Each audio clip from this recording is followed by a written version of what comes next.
Buddhassa Namo Tassa Bhagavato Arhato Samma Sambuddhassa Namo Tassa Bhagavato Arhato Samma Sambuddhassa Sadhu Sadhu.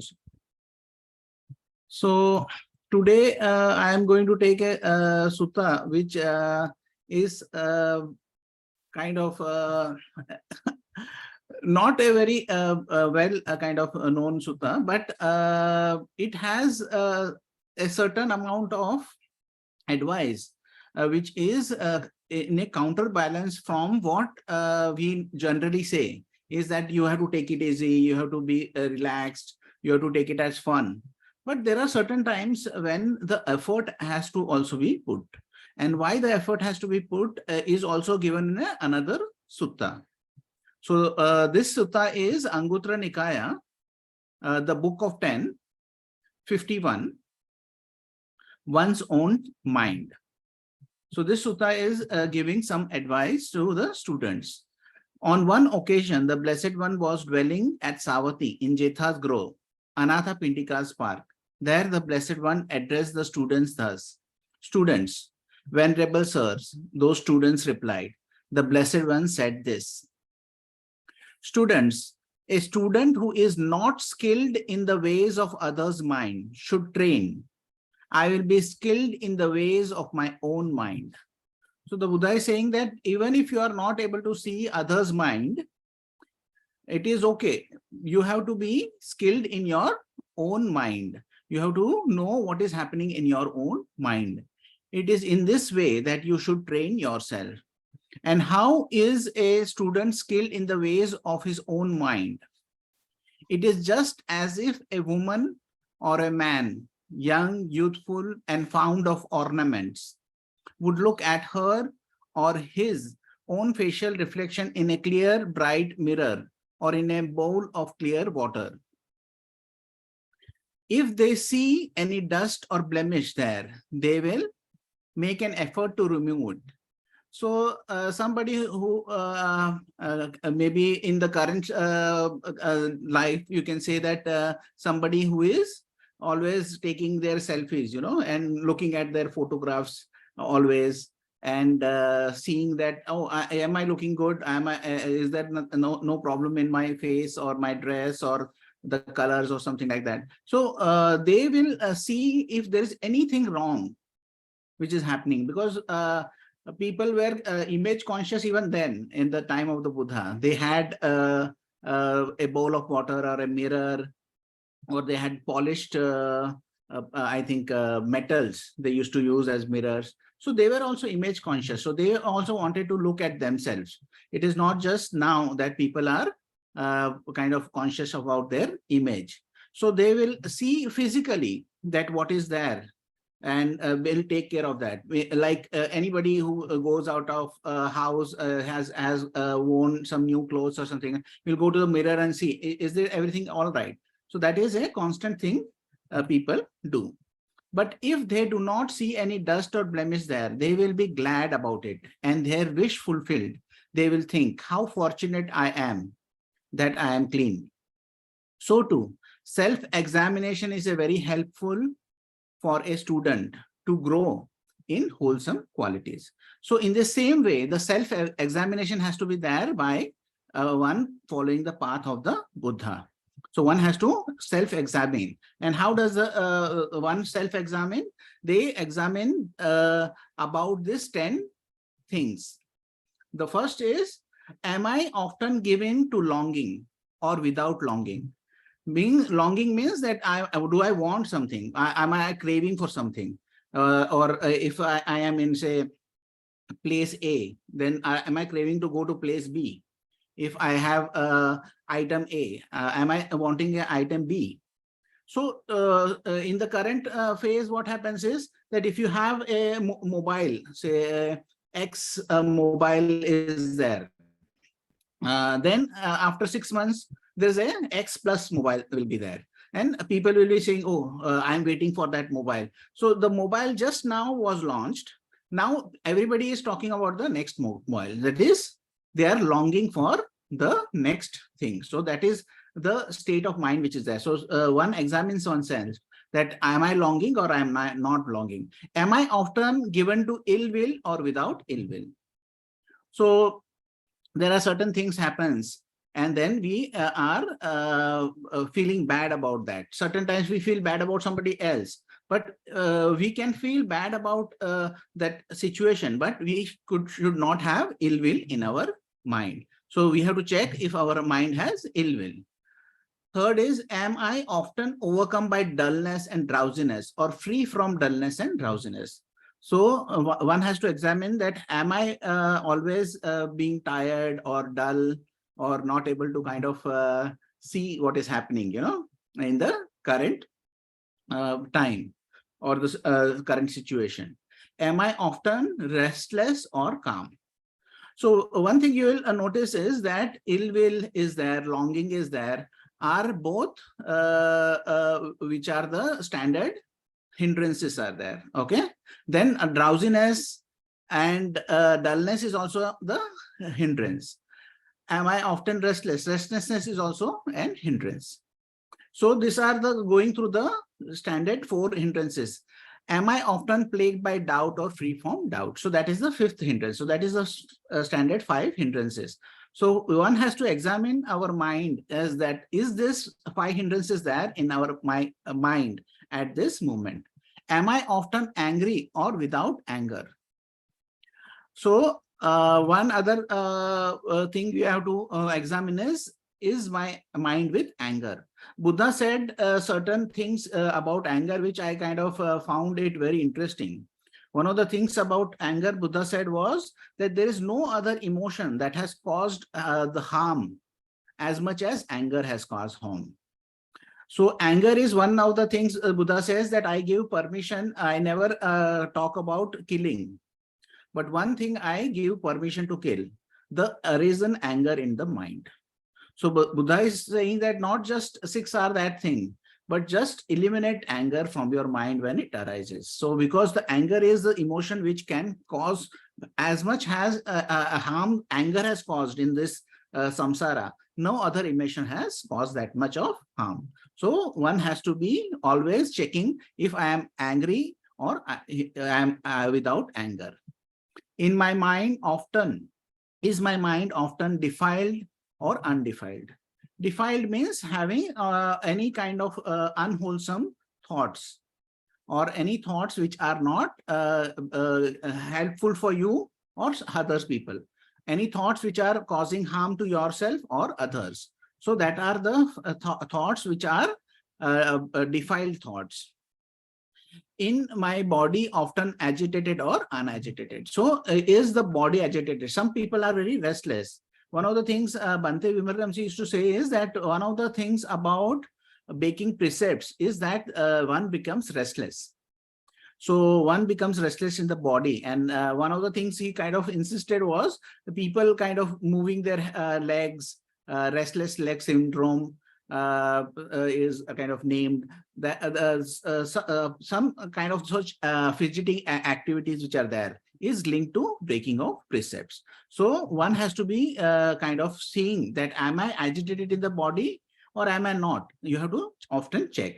Am I often lazy or energetic? So when some task has to be done, do you kind of often postpone that task, or do you do it immediately? So you have to be aware that how your mind is there, how much energy is there. Because one of the things about the practice, the Buddha often said is that one has to arouse energy.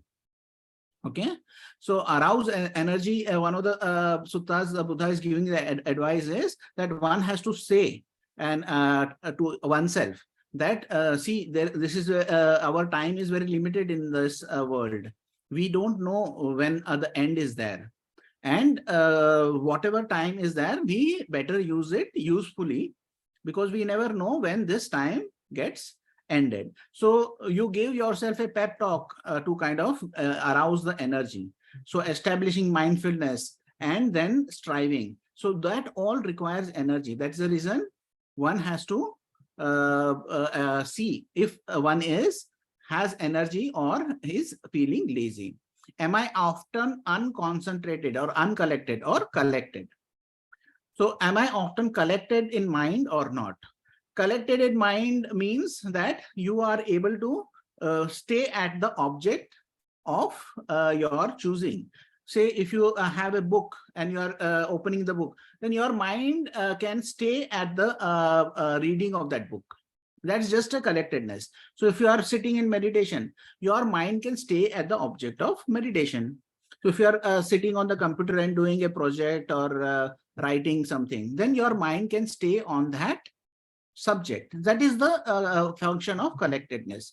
So that is the reason Bhante did not like the word concentrated, because often his practice which he did previously was about one pointed concentration, and that means that you have to get fully absorbed in the subject.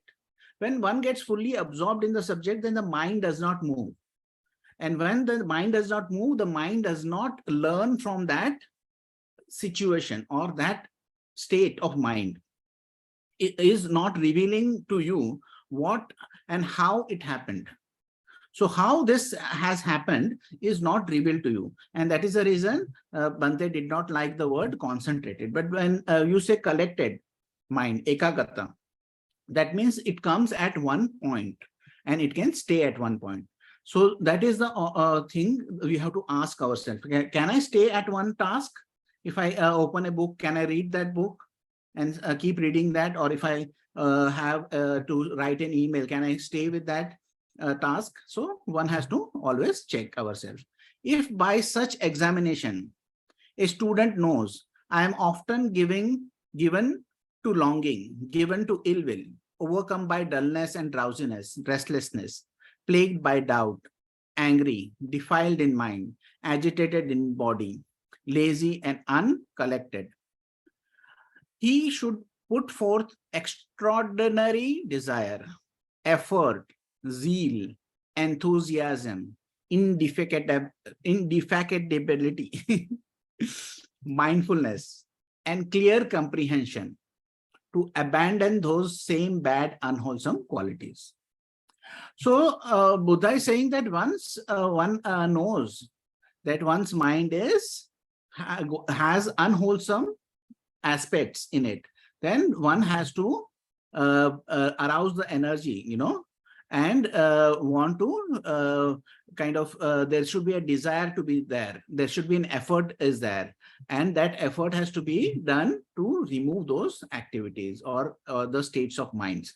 One is 6R, we do 6R, we recognize that this is the state of mind. We release. Release means don't suppress, don't fight, don't try to change it. Relax your mind, smile, and return back to the wholesome or whatever task you are doing. But now the word Buddha is using is of a little bit of more effort, like because he is kind of comparing what would you do if you were seeing your face in the mirror and there was a black mark on the face, or there was a certain clothes you are wearing and that clothes had a hole or a spot on it. Then how would you react? So in that same way, you have to react with what you see as unwholesome. Just as one whose clothes or head has caught fire would put forth extraordinary zeal, desire, effort, enthusiasm, mindfulness, and clear comprehension to extinguish the fire, his clothes or head, so too that student should put forth extraordinary desire, effort, zeal, enthusiasm, mindfulness, and clear comprehension to abandon those same bad, unwholesome qualities. So some of the places, this example of put up the effort as if your head is on fire has been said, but that is given in the context of you have to have your aim for the wholesome. Okay. And certain times what happens is there is an extra effort which is required. If the mind is going in the unwholesome direction, then certain times the extra effort is required. So it is to be done in as gentle manner as possible. But what the Buddha is saying is that if a person has his clothes or head on fire, what would he do? He would put in a clear comprehension is there to abandon those same bad, unwholesome qualities. So in that sense, your present awareness is at the peak. So when certain things happens which are sudden, then and which are kind of we don't like it, then your mindfulness to get rid of those are on the peak of the awareness is there. So in that same way, for all things which are unwholesome in the mind, when it arises, you should have that same alertness to let that thing go. But if by such self-examination, a student knows, I am often without longing, without ill will, free from dullness and drowsiness, calm, free from doubt, without anger, undefiled in mind, unagitated in body, energetic and collected, he should base himself on those same wholesome qualities and make an further effort to reach the destruction of the taints. So the Buddha is saying that once one is clear that the mind has no unwholesome properties, then one's effort should be to stay in those wholesome states. And what is the destruction of taints? Destructions of taints are the things which kind of bind you to the samsara. So the initial destruction of taints happens when one is a sotapanna. One realizes that the path which is there, which the practice you are doing will lead you to the ultimate goal.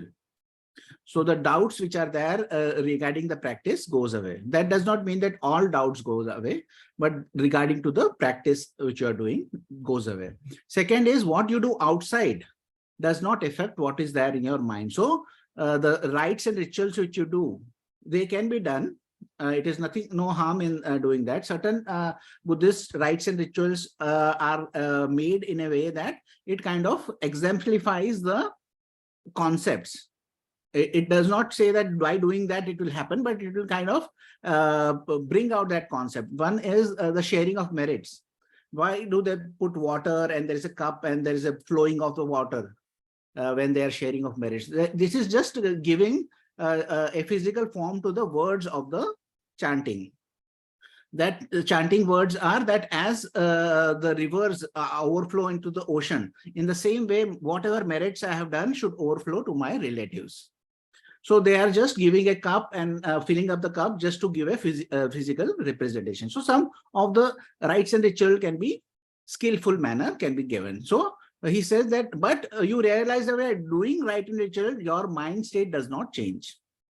So that is the second is the taint or the second fetter which is there. Then the third fetter is that you have insight into the impersonal nature of your mind. So certain things arises, it arises on its own, it stays on its own and goes on its own. So we understand that this is impersonal. We also recognize that it was not there, it came, it stayed and it went away. So it is impermanent also. So and then if some certain thing is there and you oppose it, then we create dukkha. So we anicca, dukkha or anatta. All those threes, we get insight into that. But we are not totally free from ego. So still, when you progress till anagami, the anagami also has certain ego that I am an anagami. So they would have that kind of ego is still there. So we get insight into the ego and we get insight into the impersonal nature of our mind. Then as they go further, say Saktagami is there, there are two fetters which gets weakened. What are the two fetters which are get weakened? One is of greed and of aversion. Okay, lust and aversion are becoming weaker. Then when they reach the stage of anagami, then the lust and aversion totally go away. So that means that a person can have one example the Buddha gives is a person can have a meal, a king's meal fit for a king, but he is not attached to that food. So best of the foods is given to him, he is eating it, but he's no attachment is there. He eats it just like fuel. One has fuel for one's body, will eat it like that. If somebody comes and abuses the person, then he will have no anger come up, because he has no aversion.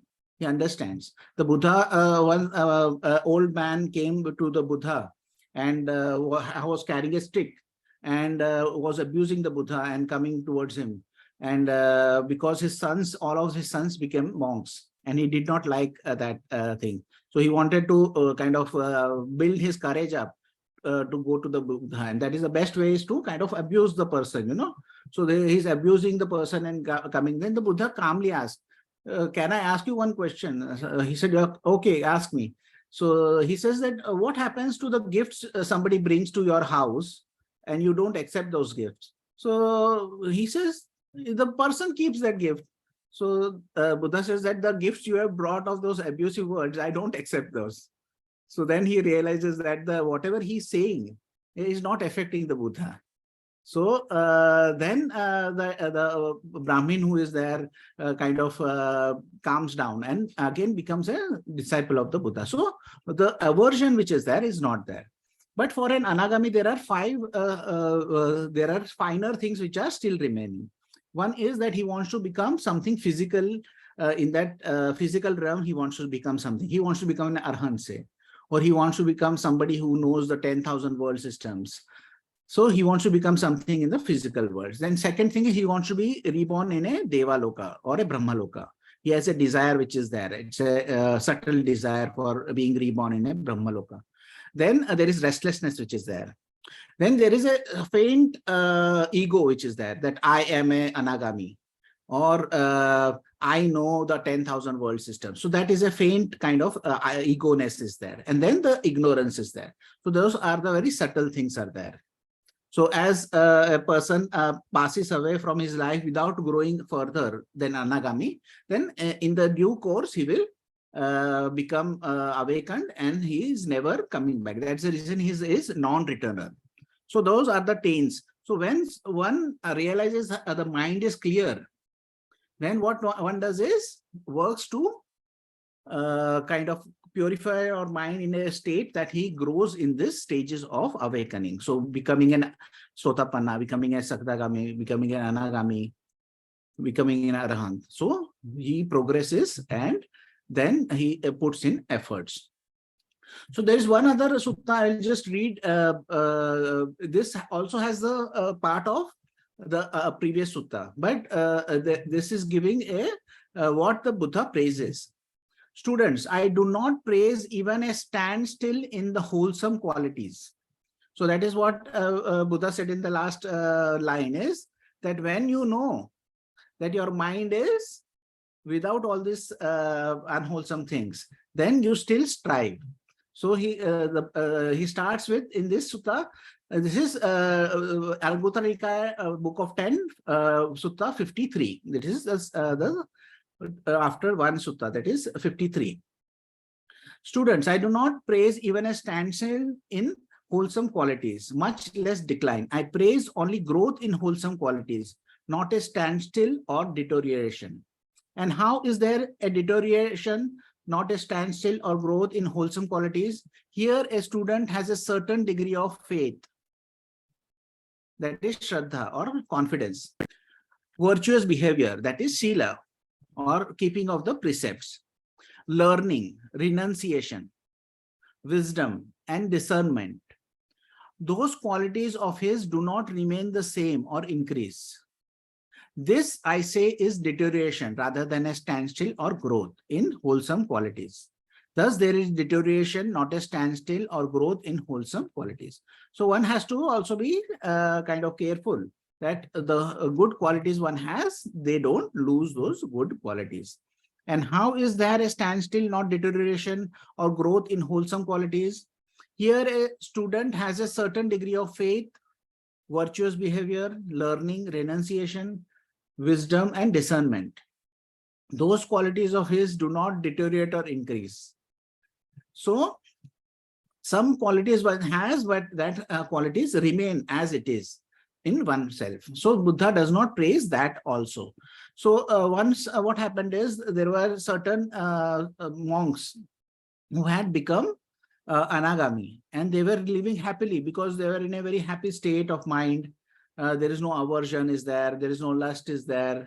So there is a very good happy state of mind is there. They are very confident of their becoming arahants in the later time, in the life. So they are just enjoying their life, and the Buddha comes to know about them. So the Buddha says, call them over here, and I want to speak to them. So they come and says that why are you not still striving? So they say that we are very confident that as we practice, we will going forward become arahants. It will not be much of an effort for us.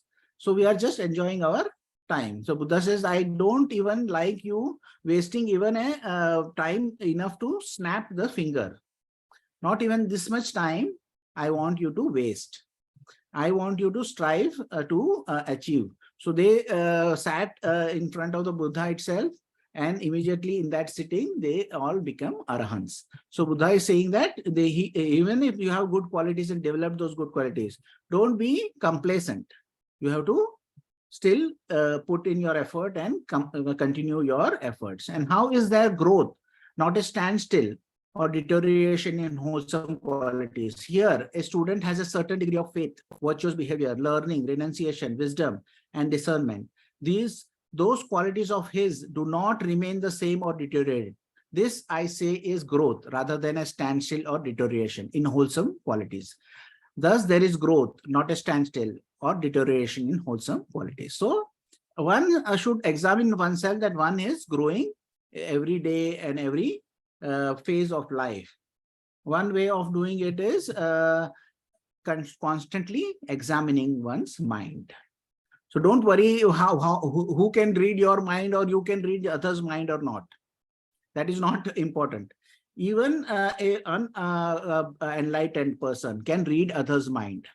Even an unenlightened person can figure out beings passing away and going to destinations. Even an unenlightened person can walk on water. So those are psychic abilities. They have nothing to do with awakening or understanding. Our understanding we have to develop, because what is the mind we can examine currently? Just now when we say immediately we have to examine somebody's mind. Whose mind we can examine? Our own mind we can examine. We can see our own mind. Now, are you restless? Now, are you calm? Are you collected? Are you able to have energy? So all those things you can examine in the current state. A student who is not skilled in the ways of others' minds should train. I will be skilled in the ways of my own mind. So then the Buddha says that now look at your own mind and see what are the qualities which are there in the mind. If there are unwholesome qualities, you remove them. If there are wholesome qualities, just try and increase them. Just being with them is not enough. So that is how you have to work towards a destruction of all your fetters and continue practicing. One of the things interesting about Buddha's teaching, I kind of was reading a random sutta. There was one small sutta. Nobody kind of mentioned it for many years, but I just was reading in Samyutta Nikaya. The Buddha gave the definition of what is immediately effective. The Buddha says that when you see your mind, you see if it is wholesome or if it's unwholesome. When you examine your mind, you can recognize if it is wholesome or if it has unwholesome thoughts or the mind state. So that is the immediately effective part. Why is it immediately effective? Because the siksha starts with recognition. You recognize, that is the time you can release, relax, re-smile, return back. So when you recognize mind is wholesome, then you can continue and grow that wholesome mind state. If you recognize it's unwholesome, then you can siksar and come to an wholesome state. So that is the concept of immediately effective. So it does not even take 5 minutes for a person who gets in touch with the Buddha's teaching to get effective information. And then I kind of recollected my all years, decades of living on earth, and being working and all this thing I did. I never thought of my thoughts as wholesome and unwholesome. I never examined my mind state. I never said that, oh, am I in an unwholesome state? Am I in a wholesome state? Am I doing a good thing? Am I doing a bad thing? I never examined. And just this small information of just examining your mind and seeing what is the state of your mind can lead to a journey which leads to the complete awakening of a human being. So one thing I always kind of say is that what is the thing that we can do is 6R. We cannot control the hindrances. Okay, so all the things which he's saying is examine if it is there. Examine if anger is there. But he does not say, the Buddha does not say, make sure anger does not arise. He will say, the Buddha will say that make sure the anger does not obsess your mind or control your mind, or you don't pay attention to the anger. Arising of anger is not in your hand. What is in your hand is 6Ring. So letting go of the anger is in your hand. And for all the mind states which are coming, many people become very guilty. Oh, I am not I am a very good person. I am a loving, kind person. And I get thoughts of ill will. I get thoughts of violence. That is not your thoughts. Those are impersonal. You are taking it personally. Those were dependent on certain things which has happened in the past. One sutta, the Buddha is advising a monk. The monk goes to a forest and sits in meditation, and he's doing Brahma Vihara meditation. He says he has thoughts of killing people, scores of people. There is war, and all these things are coming. The Buddha comes, and the monk comes to the Buddha and says that, oh, I was sitting over there. I am not that kind of person, but I'm getting all this violent thoughts. The Buddha says that is because this forest, your previous lifetime, you were king in this forest. And this forest was a battleground where you have killed a lot of people. So that's the reason those memories are coming up. So you put your meditation in loving kindness and send loving kindness to yourself and others over here, and recognize that this is something which is there in the past. That's the reason it is coming. So he recognizes, oh, this is not me, this is not mine. He recognizes as a impersonal. Those memories are impersonal because they are not your memories, in the sense that those things which are happened has happened in the past. And when you come over here, you are a different personality. So whatever comes up, when you take it personally, then you make it in the present your own. But when you 6R, then you are not bound by those things.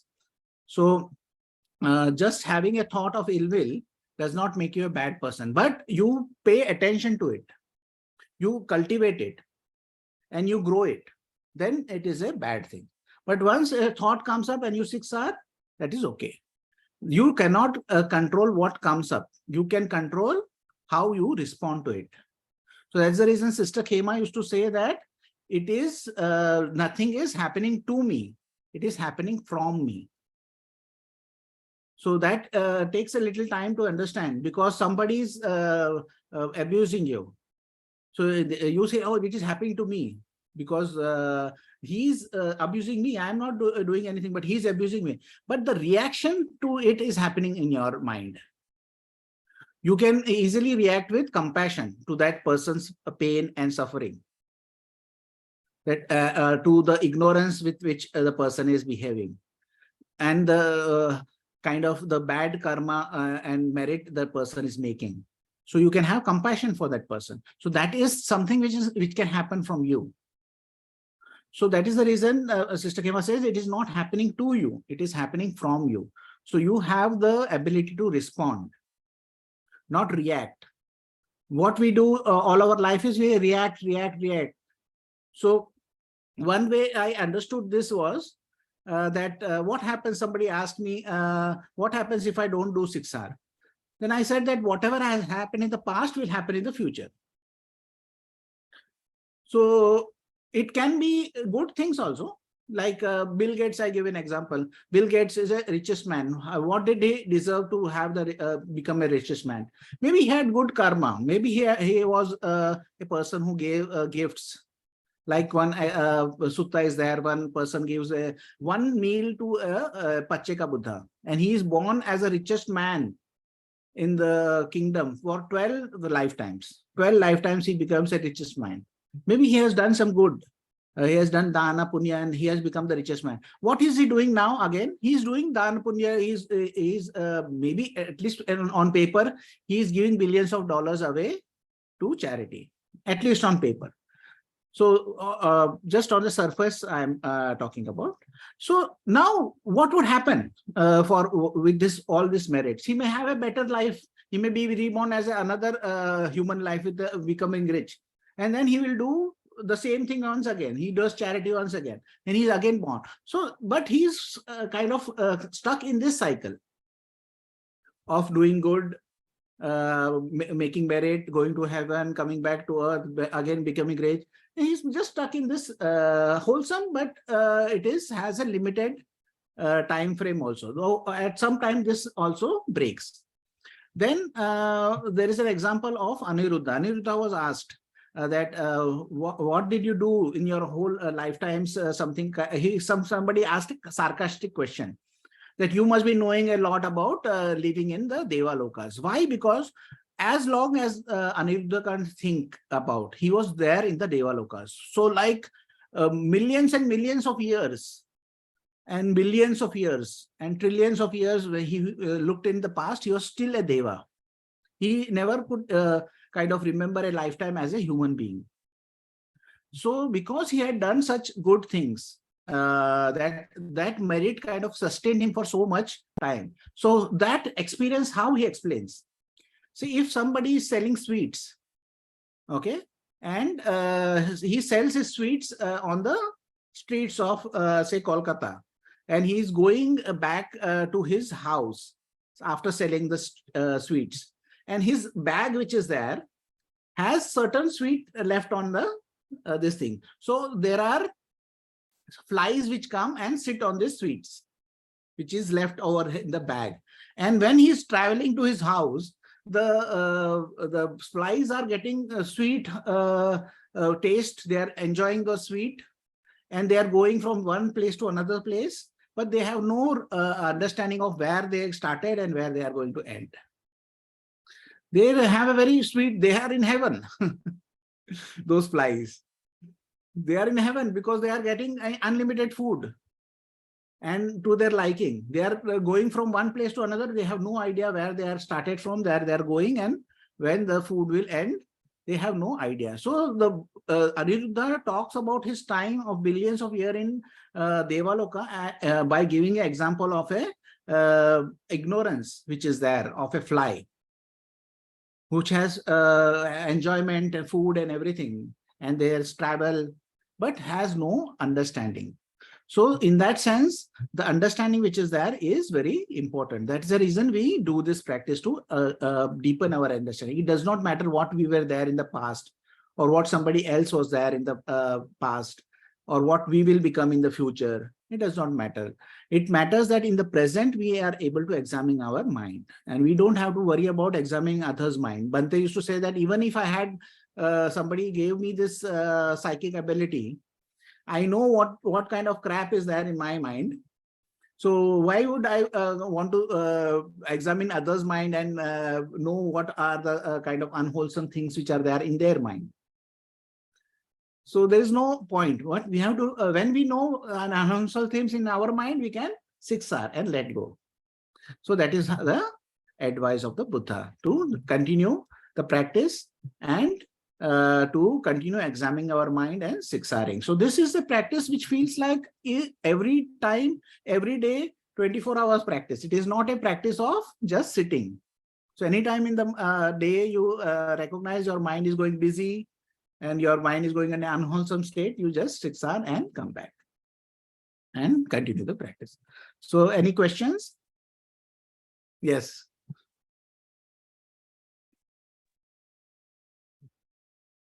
Hi, Bante. Thank you very much for this. Yes. It's very interesting. Um, I have a question. So in a lot of the suttas, Majjhima Nikaya suttas, some other ones as well, where this jhanic path is described by the Buddha in the fourth jhana, right before the culmination, a student is advised to direct the mind towards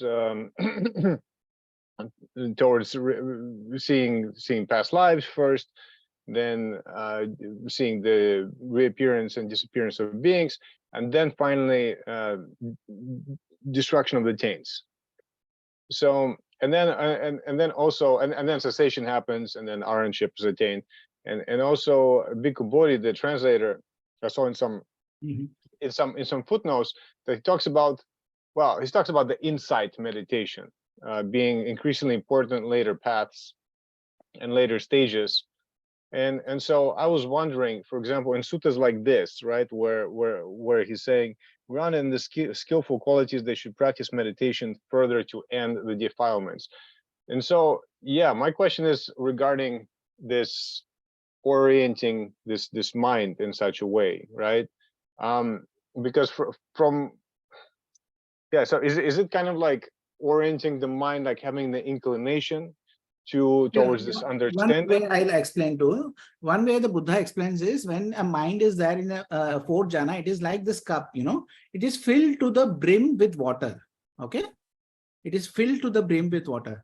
Whichever direction I kind of tilt this cup, there the water will fall. If I tilt it over here, it will fall over here. If I tilt it over here, it will fall over here. So this water, when it is filled to the brim, the mind is there in the fourth jhana in this manner. Okay, so it will tilt to wherever one wants. So one can develop psychic abilities if he wants, which is like seeing the previous life times, but that path is a different path. So Buddha teaches many ways of kind of attaining understanding. So when that path is there, is a different path. I asked Bante also. Bante said that that is a more difficult path. So that's the reason he does not teach that. And he is also not inclined towards psychic abilities. So he explained it in a way that there are two personality types. One personality type is who are emotional. They are able to develop the psychic abilities much more easily. Then there is another personality type. That personality type is intellectual. Okay. They are not able to develop psychic ability. They are able to examine. And they are able to go to the arupa jhanas and by that process deepen their understanding. Okay, so that is the reason that this divide is there. In the suttas also, the Buddha says there are different paths of attaining awakening. One is by doing the collected practice. Okay, another is by doing the insight practice. The other is by doing the insight and collectedness together. That is the swim practice. So it is like two things are there in balance. Like there is two horses are there, and then they are taking you forward. So both those horses have to be strong. So they develop in kind of dependence of each other. So insight requires collectedness, and collectedness requires insight. So they kind of have a wholesome kind of a relationship, and that is how you grow. So that aspect of seeing previous lives, Bante used to teach, like Sister Kema gives us an example of when she kind of had fear of heights suddenly in her 50s. That she had a fear of height, and she could climb roofs and everything. She used to do all the work. Then she was asked, okay, look at your past life. So, but they told her how to do it. Then when she was able to see her past life, she found out that around this time, she fell from a height and passed away. Many lifetimes. She was at a height and then she fell and passed away. And then she realized, oh, this is just a karmic thing which was there in my past and has nothing to do with my current life. And that instant, it went away. The fear went away. Then she kind of climbed up there is a watchtower which is there for looking for fire. And she went up the tower and said, oh, I have no fear of this, anything now. Then she came back and she started working on the roofs. She was cleaning the gutters of that leaves, dead leaves. So then she started going back on the roofs and started doing her work. So that is one way of using it in a useful manner, seeing the past life. So one of those incidences she said was that she was a warrior in one of her past life, and she kind of was hitting people on the head around this place and killing them with the club. And in this lifetime, she repeatedly got hit over here. Incidentally, I was there in Sri Lanka, and she was also there. I had come to kind of meet her, and I had gone to the place where she was staying. And she said, oh, I'll just go and give some things I have kept for the birds. The birds come every day, so I am feeding the birds. So she went back, and when she came, she had a gush. She had a slash over here, and blood was coming out. So I said, what happened? I said, no, it's nothing. I bent down and I hit it on the AC. There is an air condition over there. So there is a steel frame was made for the air condition. She kind of hit that, and it was bleeding. And he said it happens so many times in Dhammasukha that they removed the kind of the doors of the drawers. So many times it happened. Then recently when in Poland she fell, where did she get hit? She got hit just like this over here in this place. So there are certain things which happens because of our karmic things which are there. Then understanding this helps us kind of deal with it in the present. So that is the reason when it happens over here, she deals with it. She is not kind of distressed by those things, because she knows, okay, this is the thing which has happened. This is my past, the karmic things are coming. That's the reason Buddha was not distressed by his back pain, because he understood that is there. So the ability to see those things can be useful, and one can develop it, but should, because our path is not of that, because that is not what the training has been given to us. We will not be able to fully kind of help you with that process. Bhante used to teach us about going to the past lives, and it was very easy. If you want, I can kind of talk to you, and I'll tell you, you can do the practice if you want to. It's a very easy practice. It's not a very kind of complicated one, because I have seen this same practice being done by Ajahn Brahm. Ajahn Brahm also talks about doing this, and kind of seeing his past lives and everything. So we can talk to one-on-one on this if you want.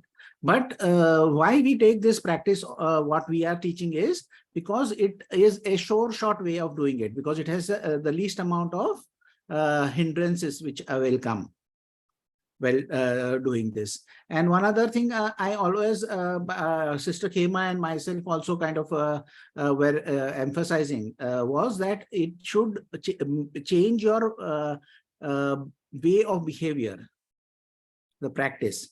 And that is your kind of proof that this state of mind has been achieved. Not just having the experience of cessation, or just kind of knowing that, oh, I can sit for 3 hours, or I can sit for 5 hours.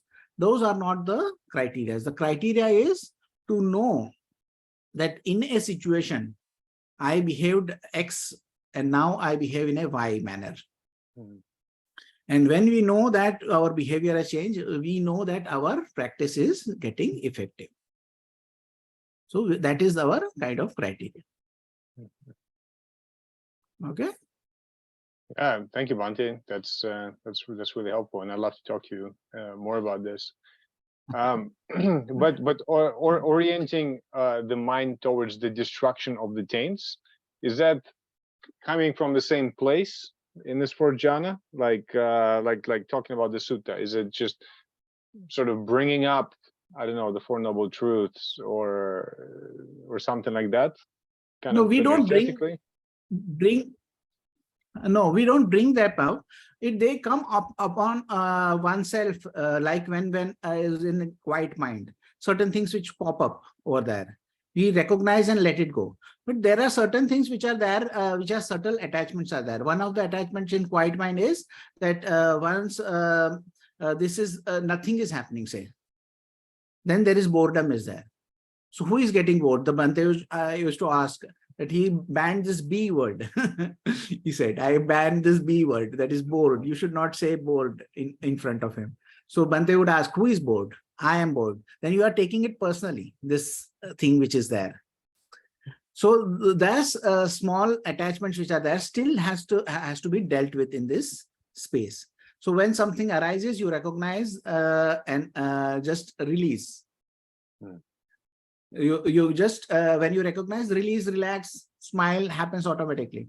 It goes away. Then you recognize how what are the things where you are attached still with this. Oh, there is nothing is there. I want excitement. I want progress. I want to be awakened. I want cessation. When there is there cannot be a cessation experience because there is an I. The I does not go. When the I is not there, then there is an experience of cessation. Sister Kema used to say this also. It is a little bit complicated, but when your mind is in balance, Mante used to say that when your mind is in balance, then this will happen. The next stage will happen of cessation. So how do you bring your mind to balance? You should be with what is there, with the eye of wisdom, and not have the I in that. If I want it, I don't like it, is still there. It is boring. Nothing is happening. You want excitement. That means flip side is you want excitement. Your mind is always used to doing something. Now there is nothing to do. There were certain students of Bhante who could sit in quiet mind without the mind moving for 3 hours. They could sit. In this 3 hours, they have not siksad even once. They are just patiently there with the mind when the mind has not moved. So they have totally without, they are not asking for it, and they are nothing. They're just in quiet mind for 3 hours.